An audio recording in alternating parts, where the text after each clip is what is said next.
Pourquoi je me sens si seul? Est-ce qu'il y a un truc qui va pas avec moi? Pourquoi j'arrive pas à connecter avec les gens?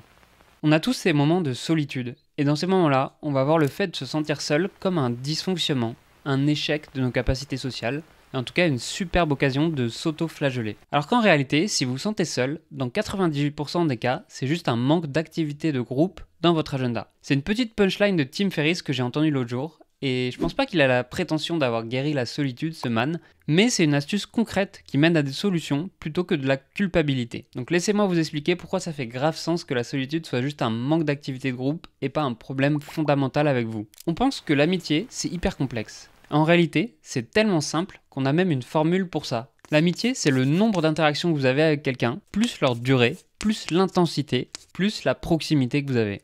En gros, plus vous allez voir quelqu'un et lui parler, plus ça va être votre ami. Ils ont même fait une étude dans un dortoir où ils ont demandé à 300 étudiants qui étaient leurs amis proches. Et ils ont trouvé que la personne qui dort dans la chambre d'à côté avait 41% de chances d'apparaître sur la liste des amis proches. Et plus la distance augmente, plus la probabilité d'amitié diminue. 4 portes plus loin, c'est seulement 10% de chances d'apparaître sur la liste. Donc c'est très simple. Plus vous passez de temps avec les gens, plus ça deviendra des amis. Peu importe à quel point vous êtes malaisant. Et vous là, si votre agenda est composé de 50% de télétravail, 30% de scrolling sur les réseaux et 15% de Netflix, c'est normal que vous vous sentiez seul, c'est mathématique. Alors au lieu de remettre en question tous vos choix de vie à partir de ce moment où vous n'avez pas invité Sarah à votre anniversaire en CE1, juste organisez des activités sociales la semaine prochaine. Et si vous n'avez pas d'amis, c'est ok, ça arrive même au meilleur. Non, j'ai pas d'amis. Par contre, c'est le même tarif. Faites-vous violence pour avoir des activités de groupe dans votre planning. Et pour ça, le meilleur moyen, c'est de s'inscrire dans une association ou un club de sport. Et là, vous êtes déjà en train de vous préparer une excuse. Oui, mais j'ai pas le temps, nanani.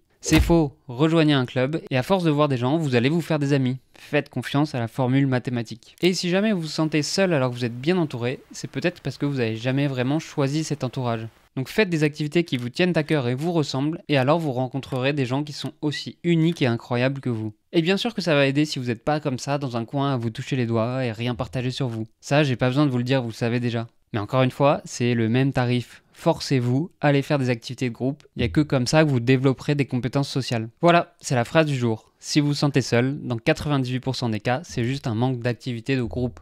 Oui, bien sûr que la stat elle est inventée, comme 70% des statistiques. Mais bref, inscrivez-vous dans un club au lieu de penser à tous ces pourcentages qui ont été inventés dans votre vie. Et puis abonnez-vous parce qu'on se retrouve la semaine prochaine pour changer votre life, une pensée random à la fois.